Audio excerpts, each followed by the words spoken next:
We're heading out back to the old country again, and do I have a great recommendation for you. So if you're looking for a great and true Kölsch, and one that will surely make you look like a connoisseur, then join me on this tasting. My name is Eddie, and I have tasted and sampled all kinds of beers from all over the world, and it is my passion to help you find that perfect beer you're looking for.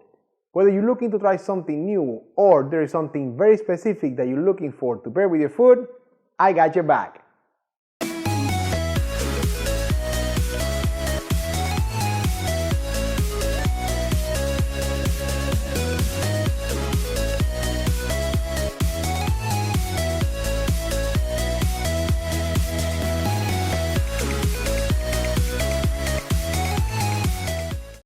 Welcome back, beer lovers. Thank you for spending the next few minutes with me.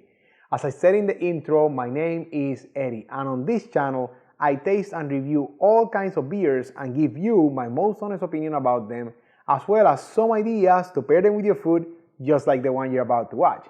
So if you're new here, consider subscribing and clicking that bell icon down there so you're notified every time I release a new beer review video. And if you like the video, hit that thumbs up. Let me know you like it. Now, I've been doing a lot of hazy IPAs lately because that's like all over the place. Of course, if you've been watching this channel for a while, I love hazy IPAs, so I may be a little partial, but right now there's like a total influx of US-based craft hazy IPAs. So today I thought, it's still the middle of the summer. We're looking for beverages that we can refresh with because it's really hot down here. So I'm bringing you a really true Kölsch. And this one is from Reissdorf Kölsch, Reissdorf. And why do I say it's a true Kölsch? Well, because for a beer to, if you want to be a connoisseur, for a beer to be able to call it a Kölsch, it has to be brewed in Cologne. Yes, there is actually a federal law in Germany that you cannot call a beer a Kölsch unless it has been brewed specifically to certain standards and through certain processes, and it has to be brewed within the city limits of the city of Cologne, which is Köln in German. And check it out, I have my what I call the Pilsner flute here, which is the glass I recommend that you use when you're pouring yourself a nice and true Kölsch. And having the right glass for the beer that you're tasting, it's always a great way to show that you're a beer connoisseur. And so if you want to get your own set of Beer Connoisseur TV glasses, just like this one here, check out the description below, see how you can, go on to the store and get your own set of Beer Connoisseur TV glasses. In the meantime, I'll keep pouring here because, man, this is a big head of foam here. So, the glass really helps us a lot with the different aspects of the tasting of the beer, and we always start with appearance.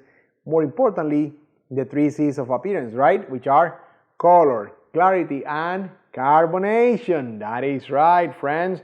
And as far as color, this is a golden, maybe like a light golden color, but it's very pretty color there.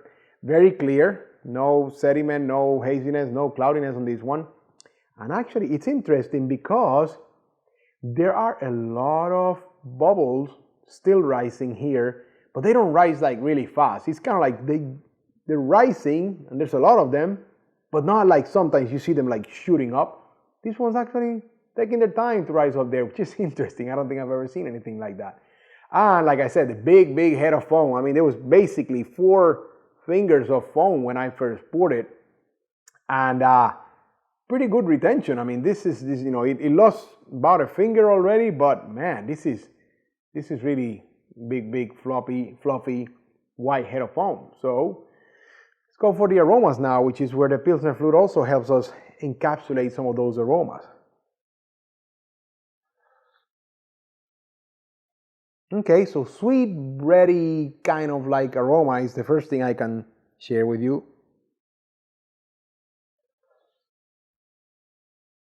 There's some sort of very faint floral or fruity. I cannot, it's like a dark fruity, like plum or maybe like even like pear. But very, very faint.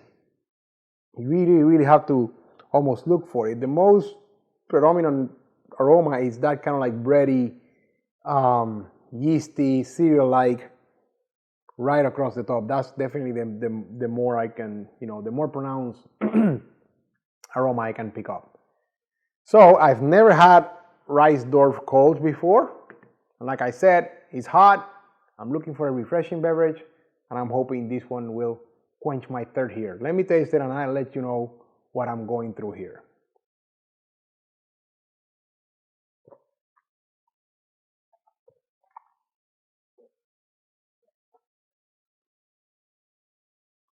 Wow. Very well balanced taste there. Starting, definitely a lot of that bready malt character at the beginning of the taste, the tip of the tongue, as I call it.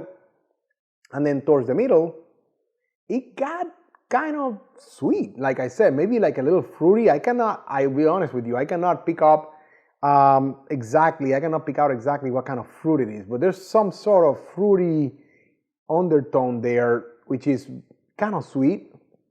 So the middle of that palate was actually unbelievably sweet.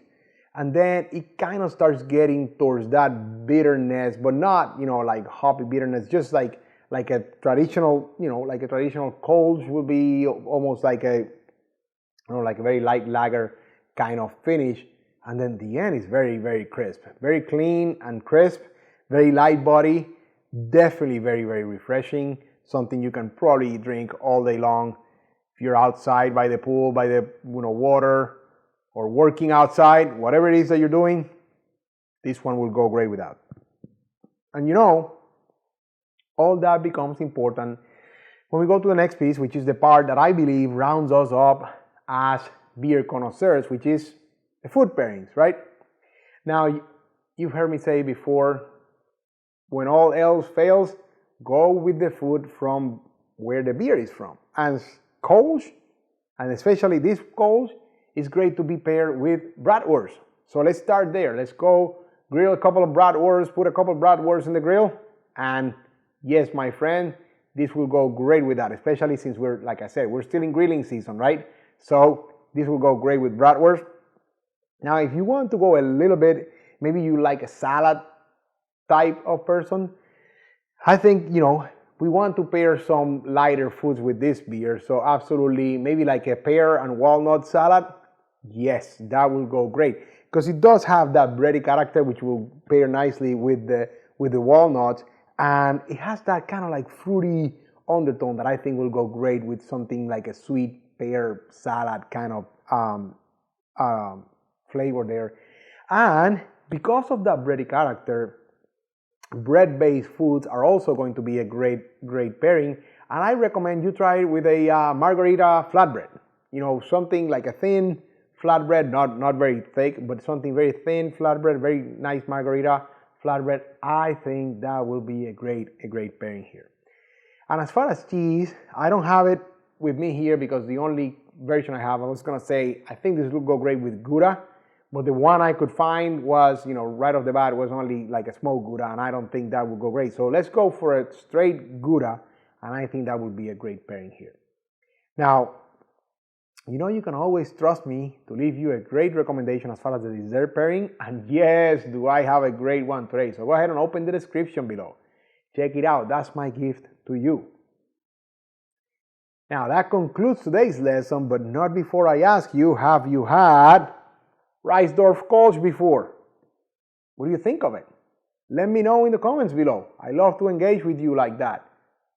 I hope I have helped you increase your beer knowledge as we all continue on this journey of becoming beer connoisseurs, and I encourage you to be on the lookout over the next few days when I release my next beer review video, and until then, enjoy!